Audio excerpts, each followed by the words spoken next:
All right, let's go, dude. Do First of this, all, brother. it's good to see you, honestly, because it's been fucking forever. And I've been following. First of all, look, uh, how's the family to begin with? Because I know that you had a kid recently. Yeah, well, number two came very shortly after number one. Oh, I So don't know, man. Congrats. thank you. And 15 months apart, they're pretty much almost the same height. Oh, yeah, man, that's tough. Yeah, Months apart. yeah. It was definitely a 1-2 punch. In hindsight, having them close together, they're two boys, right? So Oh yeah, gotta they be grew best up buddies. together. Yeah, yeah. People think they're twins. They're doing awesome. Of course, pacing them out would also have been a great benefit. But For you. Fuck. for me, Isabel, in all honesty, they're healthy. We're lucky. We can't complain within this COVID pandemic. They're both healthy. Our extended families are healthy. And so I'm happy to say that. Yeah. Good, man. Good. I was thinking yesterday. I'm like, okay, man, I have Anthony. Just running some ideas through your head. What can we potentially be talking about and all that stuff. And I just came to that moment where we met you. And when I mean we, like, back then I was working, and you were running for the nomination race in Ahuntsic. Yeah. For those listening or watching, Ahuntsic is a district. It's a riding in the northern part of Montreal. And you had taken that on really early on. Yeah. I remember you came to us and you're like, guys, I can use some help and stuff. And it's, what sucks is that we were at a position where we can't really start backing anyone that wants to run a nomination, right? I mean, if you get the nomination, then there wouldn't be a fucking problem. I mean, we've helped so many other people. And I remember having that discussion there with the people at the office, and we're like, he seems like a good kid. I hadn't met you before, and I'm like, yeah, he seems like a good kid. I mean, it's nice, and we have nothing to do with it. We were at provincial level. You were running federally, and so we could have very easily said we don't give we don't give a shit, But we're like, what? It's nice, young people. This is what the party needs, a little fresh look. And we had this whole debate. We're like, we can't, like political, like how do you help someone that's seeking the nomination, right? Politically, like it wasn't the right thing to do. And but I'll be honest with you, man. Deep down, I was confident that, okay, don't worry about it, man. You're gonna get it, because you had told us that you had done so much work on the ground. How many memberships had you signed? George, man, it was over 1,000. It was over 1,000 at the time. Memberships weren't free. Yeah. You had to get people to actually pay for them. They were for a year. The drill. You know how it was. Now people can sign up and be a supporter of the party, and then be able to vote and all that. But to ask people to not only believe in you, sometimes they believe in you more than they believe in the party. Yeah. Sometimes they believe in the party and they're supporting an individual, and then also then put money to all that, and say, yes, I'm committing to donating to this organization. So it was over 1,000. The campaign started shortly after I came back from Haiti, when I was a UN peacekeeper there. I noticed, I'm like, what, I see the world a certain way. I believe in the party, the Liberal Party, and the way their vision of the world was. And I said, okay, this is my way to continue serving. I serving as a member of the Canadian Armed Forces, but I'm like, I want to serve my community. And you know what, though, George, you guys took the right decision. I would have done the same thing if I was in your position. It was very difficult because, look, we had, because we were there for a long time, right? And we had been approached by other people. We're like, who the fuck are these people? They're, and it's normal for them to come and see us because they want support. They want, access to resources, volunteers, and all that stuff, donors and everything, But you were, I think, probably the only one where we're like, oh God, what the hell? Like it was like the whole week. Like, what are we doing in Ahuntsic? And how can we help the kid? What are we gonna do? We can't. Can we do it but stay behind the curtain, kind of thing? And it wasn't the right thing. And it was a tough decision to make, but we had to make it anyway, But what frustrated me in this whole situation, first of all, the fact that Justin Trudeau ran open nominations across the board, I personally disagree with that whole philosophy. Okay, I think a leader of a party should know what kind of people he wants, and he should go out and recruit them, right? If you want to run open nominations, here and there, that's fine, but you can't do that across the board because you have no clue what you're going to end up with. And that's not to disrespect the people that are there, but and we're not going to name names, but there's a bunch of people that I can tell you that probably shouldn't be there. You know what I mean? And it's just they got in because they did the legwork. They got the memberships. They mobilized the people. They brought them out to the convention, and they got in. They passed. And you got to respect that. It's democracy. But at the end of the day, I've always questioned, is this the form of leadership that I would like? You know what I mean? And my answer is no. But again, I understand it because Justin Trudeau took the party at its lowest, right? I mean, it had failed miserably, gaining two former leaders. The party was coming out of the sponsorship scandals, all these things that were just going the wrong way for the party, and he had to kind of revamp it. And obviously, you need money, and nomination campaigns bring a lot of cash. I mean, I get that, right? And it increases your membership as well. I get the whole strategy behind it, but I don't know, man. I wonder if, in retrospect, those top advisors that he had at the time are still okay with having done that. I don't know. I don't know. And what sucks in your case is that there were games being played behind the scenes, man. And everybody knows them. So at that point, just fucking select your candidate. Don't play games anymore. I mean, you were working how long? 2 years before the actual nomination. Yep. 2 years. And they were postponing. They weren't calling it. They weren't calling because they had other plans. And again, this has nothing to do with Mélanie Joly. I think she's a wonderful person and she's a great MP. But at the same time, I think I even remember telling you, tell them to go fuck themselves. Force the convention. You were just too nice. So many things there, George. That it was such a learning experience, honestly, though, George. Like I feel almost like I was an actual candidate in many cases, not just a nomination candidate. And during that, I met so many people. People still call me today, from that from that time. One thing you mentioned, the open nominations. Justin himself, right, ran. You remember, George? He ran. His nomination was open, and I think it came a lot from that, where he was like, if I myself, as a new person that came into politics, I had to go and make those contacts and get to know the people in my community, what wasn't important to them, forcing that conversation for someone, son of, Pierre, to go through that process. It was important that many others go through that process as well. I do agree that I think maybe in hindsight, and then I think perhaps it's something now that you should hold on to a couple of perhaps, writings that you might think are, of importance to you and to the communities and to the party, and perhaps ensure that there's a. But Anthony, this is the frustrating thing. The frustrating thing is that they did that. Some writings that were, let's call them safe writings. They knew who they wanted to be there. They were just, they were just, it was a facade, man. They were just saying, okay, it's an open nomination. Meanwhile, behind the scenes, they're preparing their own people, right? They had their teams mobilizing. They had their, all resources for these people. And we know, we're not gonna say the actual examples and the people, but we know these things were happening, right? And because we're talking about Ahuntsic, I mean, Mélanie Joly, that's exactly what happened. She didn't just fall from the sky and say, oh, I think I'm going to run in Ahuntsic. They went, they handpicked her. She was the candidate for the mayor of Montreal. She did fantastically well. She nearly won the seat against Denis Coderre.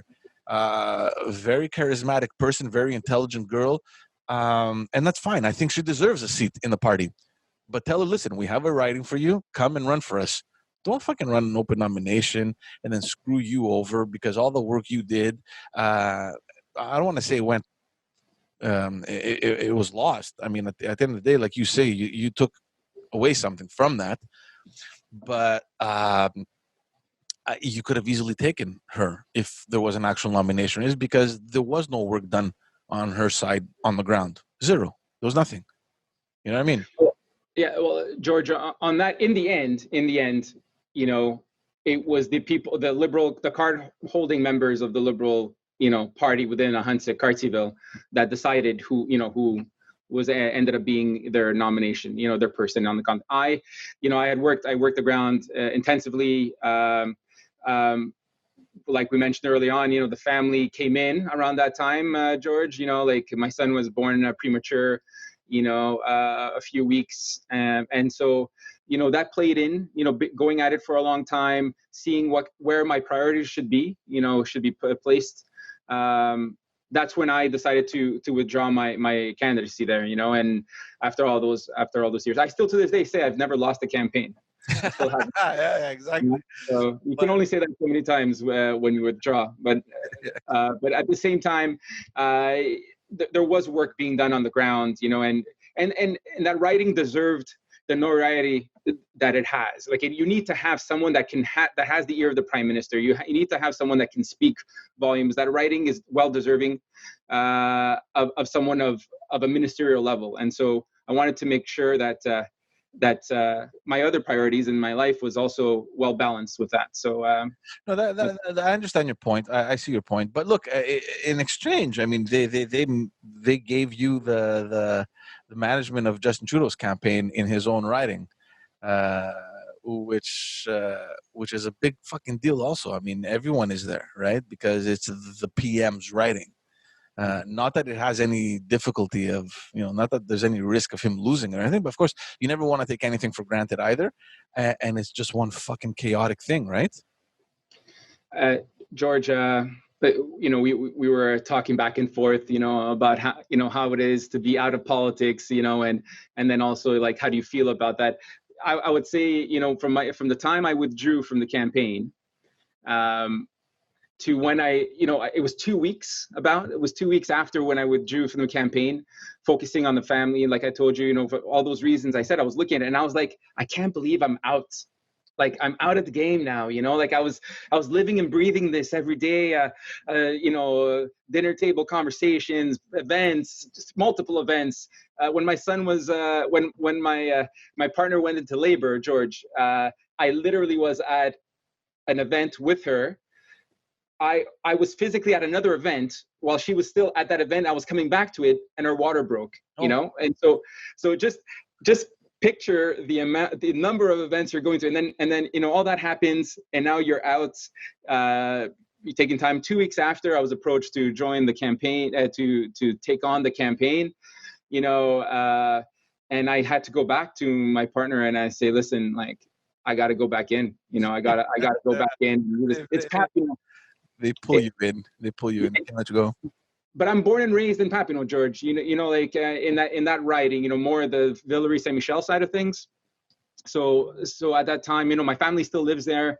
You know, I found it was my way to contribute to once again, it's giving back to community, right? It's giving back to. How did you feel? Because obviously, running your own kind of nomination, you can make your little strategy. It's pretty much, you know, you're getting you're trying to find your own supporters to kind of push you to the nomination. But running an actual campaign is obviously much different, right? Had you ever organized any other campaign before that?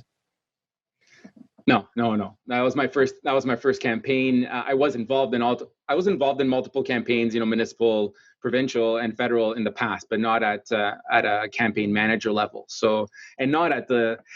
George, you know how it is. You know, like, we're talking about, you know, dozens of volunteers, and then it increases as you get closer to the end to like hundreds. You know, E-Day had like, I think, 300 volunteers. Yeah. You know, and cycling through, you know, like from the drivers to the people on the phones and the multiple shifting, you know, because it's Papineau, right? And of course, I didn't do it alone. There were others that came in at that time, well experienced, you know, people that, you know, that work on these campaigns, and I've done it 1,000 times. And so I was heavily supported, and the group on the ground that then ran the nomination after, of course, the writing office and all those that have been, you know, for multiple years, both from the provincial level and the federal level, and, you know, all had that experience. And you yourself have came in times, you know, to give your advice and bestow your wisdom, you know, and so it was definitely surreal. It was not easy, George. It was not easy on the, I just said I left politics for the family, and the family was still, a premature son, trying to live through that and, and work out those details. It was difficult on the home front as well. And knowing that my son would come and see me sometimes, like, hey, come and see daddy. And the way we see daddy is we're going to the campaign office, Yeah. You can't really focus either. You're like, your mind is all over the place.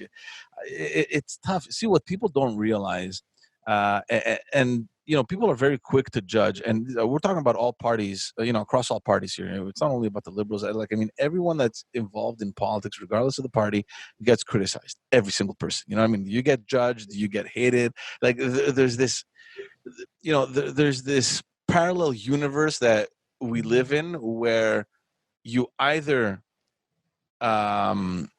create that shell where all these things are going to bounce off, or you're going to be in trouble. You know what I mean? You're going to be in trouble. People that I know went into politics and within months, they just couldn't do it. Others that have managed to go through that, like within 1, 2, 3 years, they go into burnout. They can't handle it. It's a lot of freaking pressure. The fact that you're never home, that you're running everywhere, that you have so many, million things on your mind. We're talking about this off air before, before we started recording, where,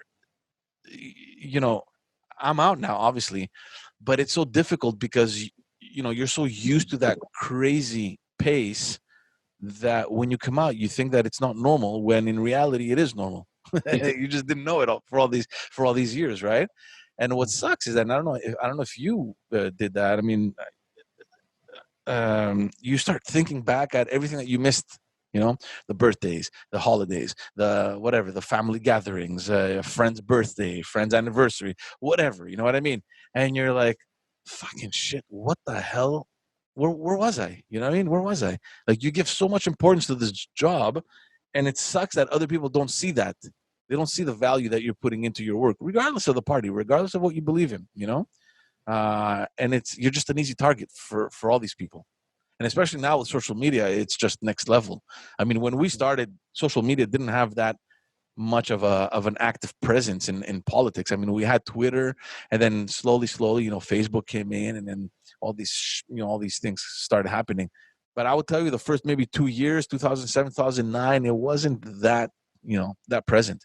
Now, you're elected. You wake up in the morning and you have all these, like, hundreds of tweet notifications about you and people bashing you and all these things, right?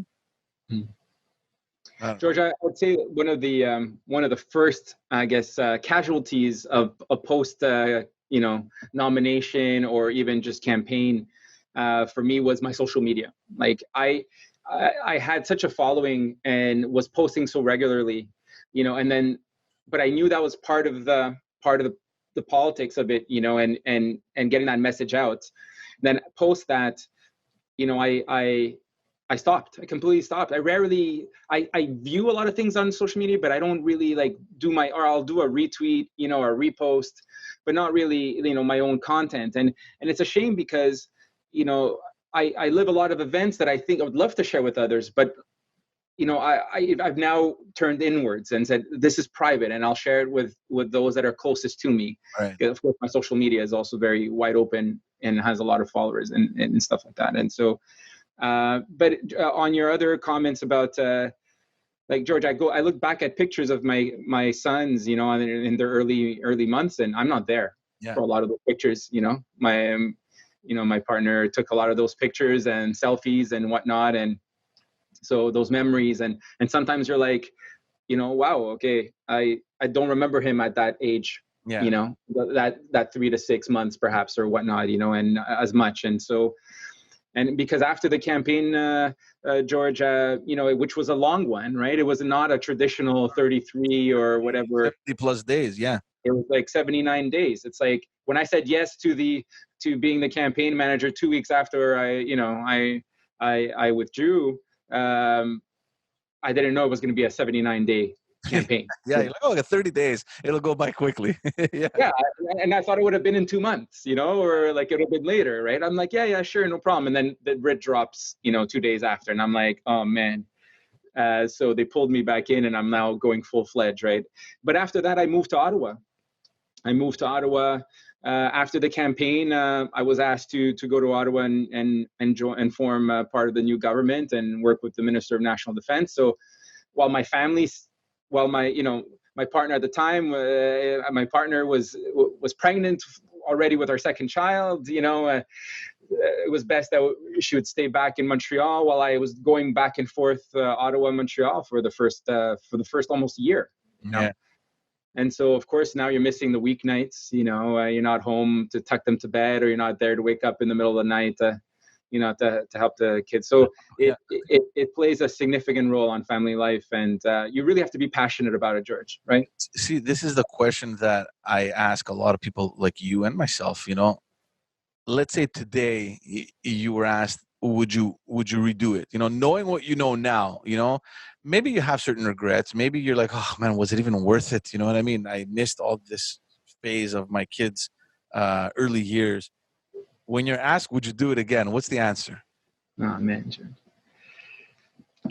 Because for me, it's yes. And that's what's sickening. For me, it's I probably, I would. And it's sick because you just realized everything that we're just talking about. But it's like this drug inside you, man. It's like, I think I would do it. I don't know about you, but I would. Oh, yeah. I would, George. I would. Yeah, I wouldn't be the person I am today if I didn't do it. Yeah. And I would hope that what I learned from that experience I can pass on to my kids and to others. But I think it also takes a circle of people that understands that world, and you got to have your circle of friends got to understand what that means. That you're missing their birthdays because X, Y, and Z. I always my friends were either involved in those activities, or the friend or my friends are aware of that. Even family, my family was like in the trenches, like they're deep in the trench, as all families are. When for individuals that love this and support this, I wouldn't change it, George. Maybe minor things I would do differently, if I'm able to give that wisdom. But going through that process, I wouldn't have changed it. And what you said is important, right? It's the people around you that make the biggest difference. Because even in my case, in 2018, when I ran, my youngest was born maybe 2 months before the campaign. She was a newborn. Yeah. You know what I mean? And but the fact that you have people around you saying, "Listen, do it. We're there. Don't worry about it. Everything's gonna be fine. Do what you got to do." I think it plays a big role, because imagine wanting to do all this and then you have the negativity coming out of your own house. It's not it's not the right. It's not what you would want, right? And the fact of the matter is that a lot of people that are working in politics actually live in that kind of scenario where it's difficult, because the families do take a hit. Yeah. Families do take a hit. Like, we have to accept that. How many people in politics do I know that are either divorced or who, God knows what complications are happening in that relationship. And I don't really look into that because it's not my business, but it's something that you encounter very often in politics. Everyone that you meet has some story, of either a breakup or a divorce or some difficulty, some adversity in that setting. And it's always floating. It's always there in the back of your head. You know what I mean? Yeah. No, George, I think to make an analogy with the military is, sometimes they say, when a soldier goes to war, their whole family goes to war with them, right? Sure. Like, you have that worry, of how they're doing the preparation when they come back, be it from physical or mental injuries, or just the consequences of the realities of them going abroad, and what they missed out. I would say politics is similar. If you're in high level political involvement, at whatever that level is, but you're really giving it and you're fully involved, your family joins you, your relationships join you along the ride. So it's important that they're okay with it, or else you can't perform at the level that you're expected to in politics, which is not a work-life balance already to begin with, unless that support is already there, right? So. Yeah. So after the campaign, you go and you work for the defense minister. First experience in cabinet? Yeah, first experience in cabinet. So and a lot of us around the table also were first timers. The liberal federal. Well, the minister himself was the first time too. Well, and my minister, who is still the Minister of National Defense right now, was first time MP. So first time a minister as well. So a lot of firsts there in our team. How long did you stay in Ottawa in the cabinet?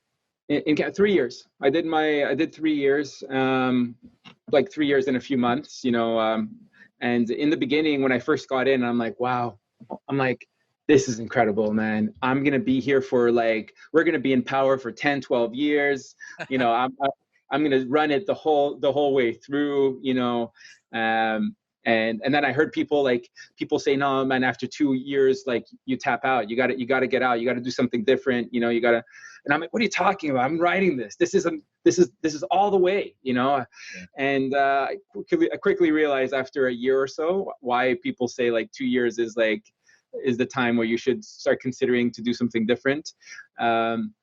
It's very taxing, very, very taxing, George. The hours, the work-life balance. I also had my family back and forth, Montreal, Ottawa. That dynamic wasn't helpful.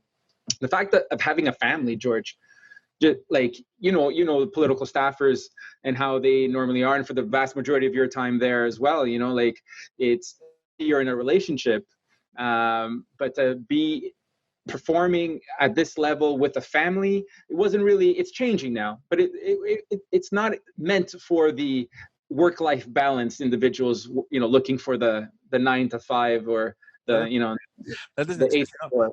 I've always said it. If you go into politics and you think you're going to go in at 9 and leave at 5, either you didn't read the fine print, or I don't know who the hell hired you. There's no such thing. There's no such thing. Exactly. So it was a great experience. It's just it was unique. It was unique to now work in a different setting, responsible. And so I'm a member of the Canadian Armed Forces, still a reservist. And so for me, defense was where I wanted to be. Yeah. It's not and for a lot of people working in politics, they're they don't care the file, and the cabinet that they're working in, or the minister, or what they necessarily are doing. For me, I knew it was defense, that minister. That's what I wanted to do. This is where I saw my impact. As I told you, I came back from Haiti as a UN peacekeeper. I ran for politics. I saw a vision of the world that I wanted to help support, and I did that in that position. So for me, it was a natural fit. Yeah. Tell me a little bit about the military, man, because how long were you in the military? How does that whole thing? I've known people that are in the military. I never understood. In fact, I'm amazed by the mental capacity to even say that's what I'm doing, because I would never be able to do that. How does that happen? How does this whole thing start with you? Yeah, so in Canada and a lot of countries, you can be a part of what we call the reserve force.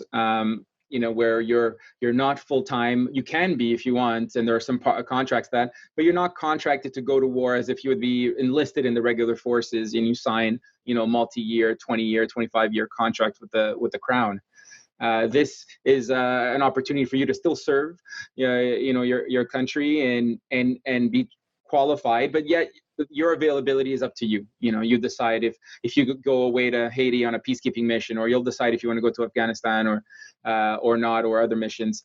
And so it started in 2008 for me. I was almost 28 years old, so it's 12 years now that I'm in the forces, and I'm still active. And it started from my roots, actually. To be honest, it started in my roots some people will laugh at this, but as a Boy Scout. In Papineau, in a local church, our Boy Scout movement, and really from what it derived from there was the duty beyond yourself. Yeah, the duty to serve your country specifically from that I learned, and it always carried with me, and I always wanted to go. And then at the age of 27, 28, I had multiple times thought about doing it, and I said, well, if I don't do it now, forget it. People can enroll at a later age, but it's getting more and more difficult. And so I did. At 27, 28, I joined the infantry. And so, frontline guy, the guy who's a platoon commander, wanting to look at war from that angle, and my service to the country in doing that. And so I was one of the older people to do all those courses with a bunch of 21, 22-year-olds, really fit. So I had to be as fit as possible to pass those courses, and that's what I did. I took on many different roles until the point I joined the minister's office, and I took more of a back seat from my actual military service while I was there, because I was there as a civilian. And now I came back. Now I'm back, helping out in Ottawa in a regiment over there, and working with them. And it's a great honor to continue to serve, especially after working with the minister's office and everyone to put in so many great policies to help our women and men in uniform, to still be there to see them through in my little capacity that I can in this way, keeps me connected still to the work that I did previously. But you weren't just a reservist, because we meet a lot of these cadets and all these things. They're just here, right? They're doing their training and everything. But you actually were sent out to missions. Yeah, in 2013, I joined a Canadian contingent. So we were 34 Canadian Armed Forces members that went over to Haiti as part of the UN peacekeeping mission there called MINUSTA. And we were 34 Canadians amongst 1,200 Brazilians. So we were integrated fully within Brazilian battalion, which meant we had to learn how to speak Portuguese, and unfortunately had to spend some time in Rio during Carnival on the beaches of Copacabana learning Portuguese. Yeah, that's horrible. It's a horrible experience. Yeah. It was a very difficult experience, but one that helped us learn the Brazilian culture very well, and especially the language as well. But yeah, it was a phenomenal experience, especially Haiti. Growing up in Saint Michel and Villeray after the 2010 earthquake, it hit home. George, I'm sure you know this from your previous work. But for me, my banker was of Haitian descent. My coiffeur, my neighbors, everyone, and Michael Jean was Governor General at the time. So for me, the opportunity when it arose to do something positive within my capacity as a Canadian Armed Forces member, to go and help the people of Haiti in my own little way, I took that opportunity. So it was I'll never forget. I got the mug also. I had the mug to prove it too, George. Is there still a Canadian contingent down there? The mission has evolved since. So from 2013, that the military component of it has closed. There's now a policing side of it that's still there. So our SPVM, and our SQ and RCMP as well, especially the Francophones, are always there building capacity. So from a military side, no, but there's still some policing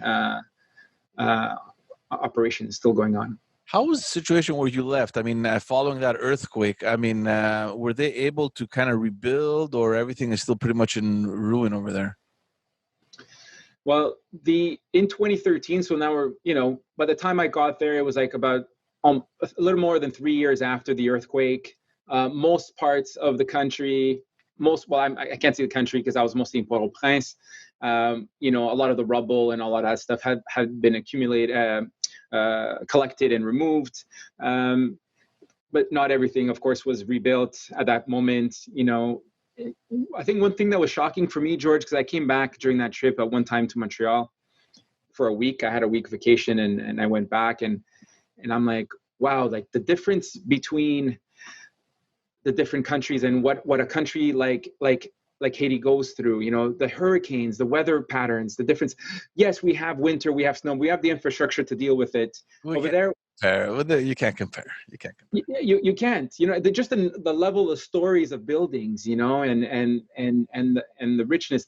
Haiti was a rich country. It was a rich, colony, the first to abolish slavery and gain its independence, and at the height, of what Haiti was, and what the punitive damages of sanctions and of ex-colonial powers did to that country to what it is today, and is unfortunate. But la fierté Haitienne is strong, George. It's the people are really the resource there now at this moment, because if it's going to be them that's going to evolve the country, both politically and economically. Tell me a little bit about what you do now, because you joined the Romeo Dallaire Initiative, the Dallaire Initiative. You've been working on it for a couple of years. Just for everyone listening or watching, let's explain who Romeo Dallaire was to begin with. Yeah. No, General Romeo Delaire is one of our Canadian icons, and one that a lot of people, depending on your generation, will know about, either have lived through the experience that he had witnessed, and the Canadians witnessed through reporters, in the 1994 genocide against the Tutsis in Rwanda, where he was the force commander, the head of the military component of the United Nations mission in Rwanda at the time, named UNAMIR 1. And so at that time, he was the lone Canadian with a few Canadian staff officers supporting him, to keep the peace, within Rwanda, from a UN perspective. And then he was, of course, went through that genocide when over 800,000 people were killed during that situation. Numbers can be even higher, and we can't talk about then just the mentally and physically injured because of it. He himself suffering from that experience himself, and has been public about it, and about his struggles with moral injury and the post-traumatic stress disorder that came about from that experience, how that affected him and his family as well. And then from there, he became a Canadian senator, as well, when he was released from the Canadian Armed Forces. And he did a lot of work on advocating for issues of mental health and moral injury amongst Canadian Armed Forces members, but also writ large, as well as the Child Soldiers Initiative. And so what happened was that in 2004, he had a stint at Harvard, where he started exploring the use of children in violence, specifically what he witnessed in Rwanda, where he himself had encountered children that were being used by the rebel groups, as frontline soldiers or as people, spies or messengers, but that they were integrated within these rebel groups, and that he himself encountered many, and that he himself had to react to this. And he realized that, as a Canadian Armed Forces member, he was never trained on how to deal with that. And a lot of his injuries, psychological injuries that came from that experience, had to do also with the inability to protect the most vulnerable, and sometimes having to take and make decisions about children, from a war perspective, a conflict perspective, that he wasn't prepared to take those decisions prior. And so from that, he did further research and studies, and realized that this is not just a one-time issue. The children being recruited around the world consistently to this day, they still are. People are still destroying generations of their own country people, citizens, by employing children in violence for multiple reasons. And so he made it his mission in life to progressively end the recruitment and abuse of children around the world, and so that to protect the military and police members that encounter them in the battlefields, in order to prevent their any issues they might have, but also to try and prevent these children from being recruited to begin with and used. And so multiple areas, multiple ways. And so we created an initiative, a couple of people in the beginning, snowballed into a few more staff members in 2010. And I say this year because in 2010, is when we became part of the Dalhousie University based on Halifax. We were integrated there. We became officially the Child Soldiers Initiative. And now we celebrate our 10th anniversary, George. We just celebrated a few weeks ago, our 10th anniversary of being at Dalhousie, and where we've become now an institute. As a recognized institute within the university, globally connected with partnerships around the world. And we're now known as the Dallaire Institute for Children, Peace and Security.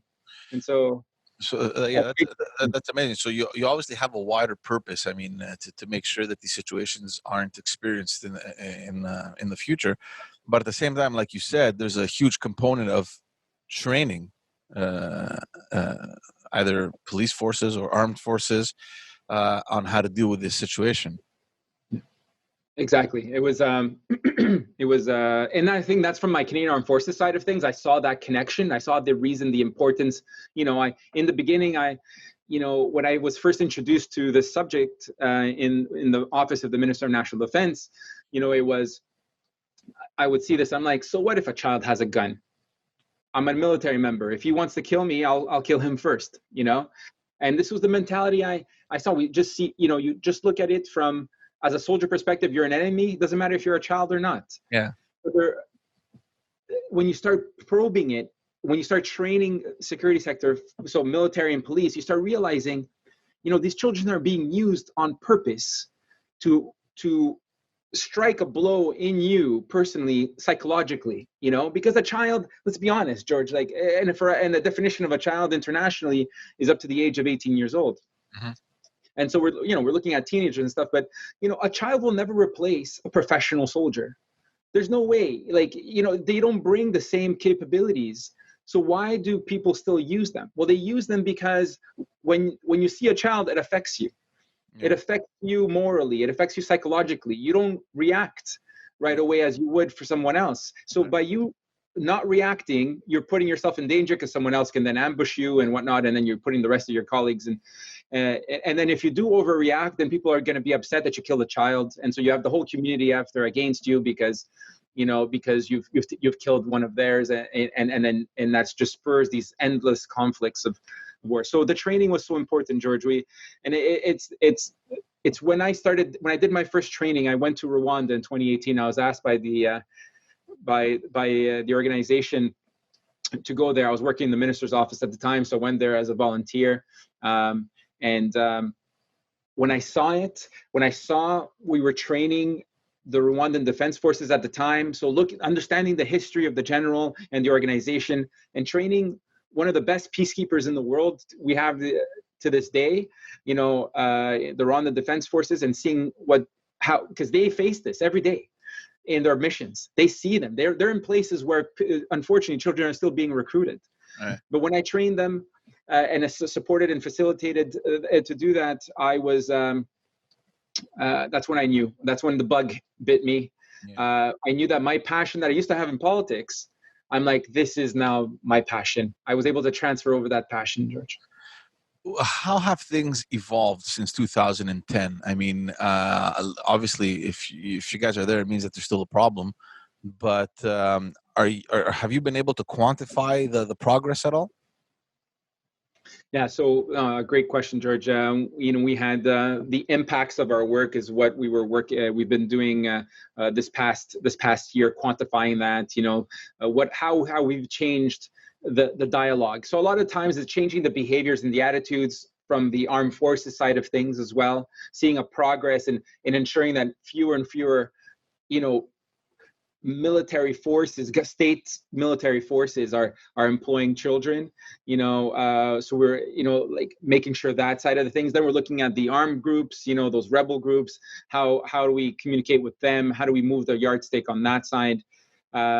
Progress, unfortunately, the number of children that are in conflict zones, susceptible to being recruited has increased. So as you try and tackle some areas, the pie gets bigger, unfortunately. You're exposing more and more children to possibly being recruited and used. And so, but there are some quantifiable impacts that are important to illustrate. And I think one of the biggest impacts that we've had, at least from a global perspective, is what we call the Vancouver Principles. And that was in 2017. Canada co-drafted with the Dallaire Institute, where I'm currently working at, but at the time where I was working with the Office of the Minister of National Defense, co-drafted and launched the Vancouver Principles on prevention and on peacekeeping for the prevention, the recruitment and use of children as child soldiers. And so that's where we moved the global agenda and the global discussion to a whole other level. Right now, we're at 99, George. 99 countries have endorsed the Vancouver Principles. These are countries that are taking that into saying that this is not right, that we're going to do something about this. So we're signing on to this because we believe in that. And I think that's a great example of how the global community has started galvanizing themselves around this theme. Yeah, but at the same time, the bigger question mark is, even if there were 200 countries that had signed the Vancouver Principles, at the end of the day, it's difficult to imagine any country's armed forces recruiting youngsters in their armed forces. And maybe I'm wrong. I would imagine it's much more something that you see with rebel groups, and those it's rare that you can even contact them. I mean, they don't have any recognition internationally. Like, how do you attack that problem? Because these guys, they're on their own. It's like they're on their own agenda. They're rebels. I mean, they're formed from the ground, and they conduct their own kind of mission and agenda. Like, how do you even get your head around that?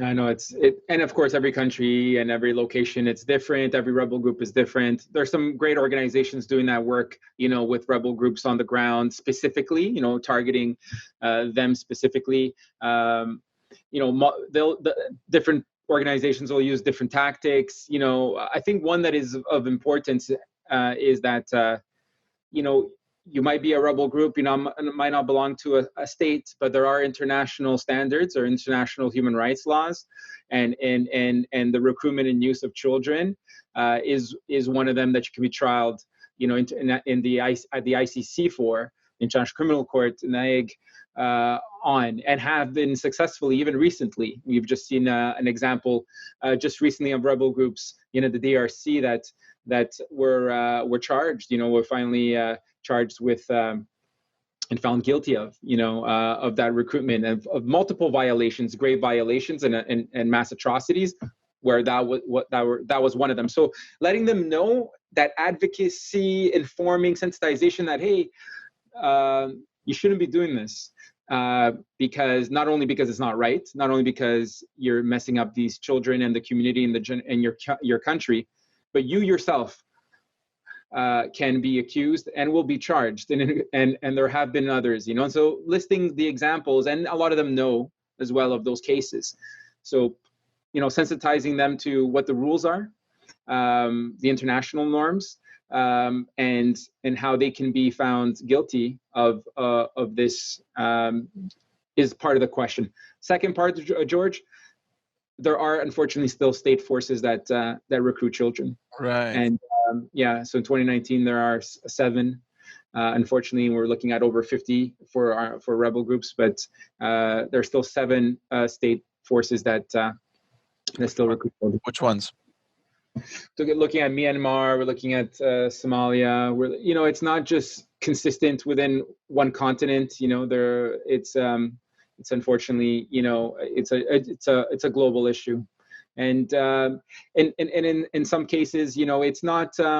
They'll say, well, they're not frontline. They're not fighting in the fronts. They're perhaps just the cooks in the back, or they're messengers. They're tea people.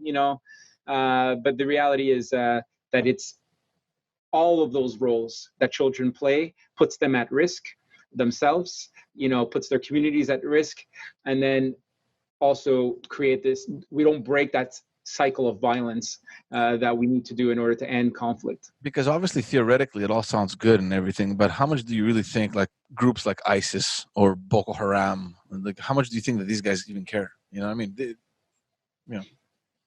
Is there even any contact with these groups? It's unimaginable that there is. So that they don't care. They're on their own. Yeah, I think it's a multi-pronged approach. And for ISIS, we didn't have direct contacts, but we knew that they had, that they've been recruiting, and they do it purposely, right? The indoctrination that is so important and needed in order to fuel their hate and the sustainability of their organization, right? And there are organizations even on the Lord's Resistance Army, where you had children born into, literally abducting women and having them part of the force, and then just breeding the next army, is atrocious. Now, it's multi-pronged. You got to tackle it from not only from the community side of things, and trying to help it. And where we focus our work most importantly is on the prevention side, George. Once they're recruited, it's there's a whole series of work that can be done to try and extract them, and trying to rehabilitate them and reintegrate them into society. That is a work that a lot of organizations do. We focus a lot on the prevention side, and not only on the prevention side, we specifically focus prevention and how military and police interact and what their role can be in helping in that prevention side. It's a huge problem, George. So if we can prevent the children from being recruited to begin with, working heavily on that side, ISIS, will have less access. Boko Haram will have less access, to those, because the communities will be stronger, and hopefully the institutions are present to make that happen as well. So how does this approach work, like institutionally? Obviously, you work with the armed forces, you work with police forces. Is there any part of this approach that deals with education, like within the education institutions? Yes. We had different education programs, even high school programs and lessons plans, for a specific day in general as well.